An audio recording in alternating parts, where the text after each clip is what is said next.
Literal ginawa namin is paggala-gala at saka kakain. So after nag-breakfast kami, pumunta kami ng SM MOA kasi may pinuntahan si sister. Tapos doon na rin soup in a bread bowl. Yes. Tita Barla loving life. Yes, welcome to my vlog. Please subscribe and click the notification bell for more updates. See ya! Tita Barla at ang bago niyang buhay.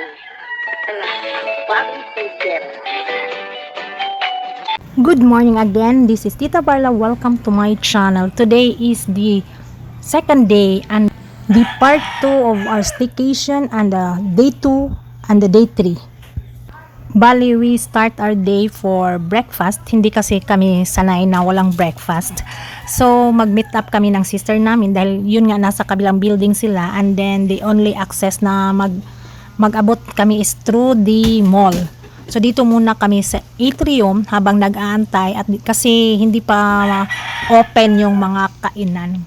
So, dito muna at nag-breakfast kami sa Coffee Bean and Tea Leaf. Dito lang din yan sa Newport ground floor.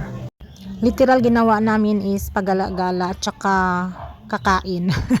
So, after nag-breakfast kami, pumunta kami ng SM MOA kasi may pinuntahan si sister. Tapos, doon na rin kami nag-lunch sa, ano ba yun? French Baker. Ayun. Soup in a bread bowl. Yes. Soup ha? Ito galing dito. So, yan, bread.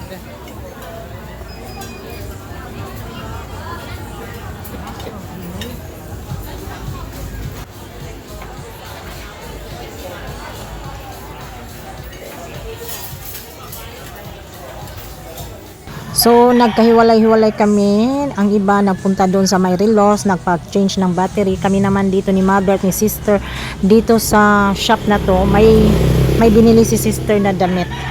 So, after nito, hindi kami nagpapaabot ng gabi, mga between 5 lang ata o 6. So, bumalik na kami ng hotel at bago kami umakyat ng aming room, ay napadaan ako dito sa reception. Tinanong ko kung saan yung swimming pool nila. Kasi nga gusto kong maligo, baka bukas ng umaga before kami aalis. Antun ko na to bukas ay ayan, when tomorrow comes. So, today is our third day and before anything else, maliligo muna ako saglit. At ako lang ang nakapagmay-ari ng pool, ako lang ang naligo. Cameraman ko lang ang aking brother.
Babalik kami sa room at before that ay nagtutur-tour muna ako. Dahil nadaan ako sa area ba sa may lobby.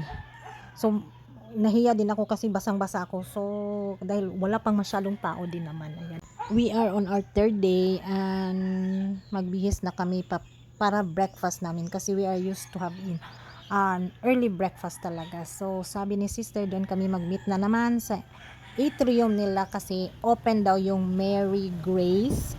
Kaso nga lang, yun nga is nagkawatak-watak yung aking mga pictures. So wala kaming picture doon sa breakfast namin.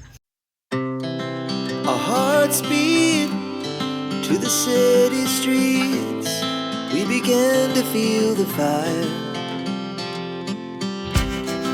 We rise like tall buildings as the chemicals they take us higher.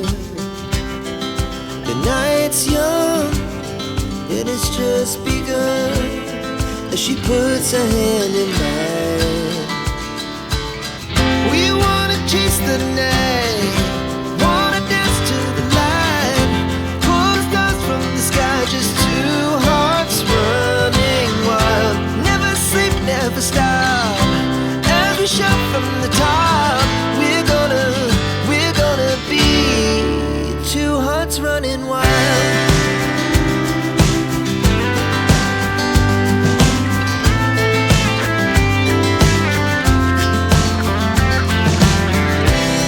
Now the morning is the afternoon. We lay awake in bed. The laughs so loud as the hours pass. We're gonna do it all again.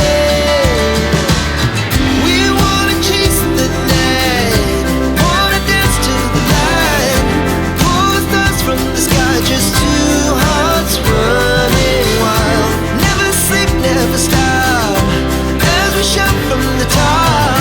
We're gonna At this time, nag-antay kami na ma-open yung cinema. Kasi yung dalawang pamangkin ko at saka si brother, manood sila ng Fast and Furious 10. Yun nga, nag-antay sila. Dito muna kami tatambay sa labas kumakain ng ice cream. So ito na, hinahatid ko na sila dahil hanggang dyan lang naman ako, hindi ako pwede. So, titang-tita talaga, no, naghatid. Ng sinihan. My two nephews. Magtapad sila doon. So they are here for claiming for the snacks. And then they're going inside. Ticket niyo. Maybe they're asking for it. Okay.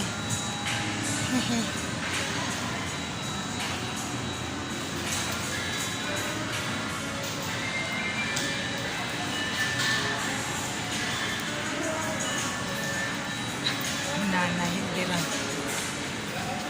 Which side? Ah, there. Hindi na ako makasama. Bye-bye. I've seen a lot of change, been through a lot of pain. Nung pagkatapos ng sine, sinundo ko naman yung mga pamangkin ko para ihatid sa kanilang hotel kasi nga nandun sa kabila. At sabay na din yung pinsan kong nag-meet up kami, binisita niya kami dito sa hotel. So we have our dinner at Botejo. Correct me how to pronounce it. Botejo, Japanese. Yan. This is our last night and last supper here. Kasi tomorrow morning, mga 3:30 a.m. ang alis namin sa hotel dahil 4 something yung aming flight pabauwi. So, yan lang muna. So, thank you everyone for watching and thank you for supporting my channel. This is Tita Barla. Again, see you on my next vlog. Goodbye!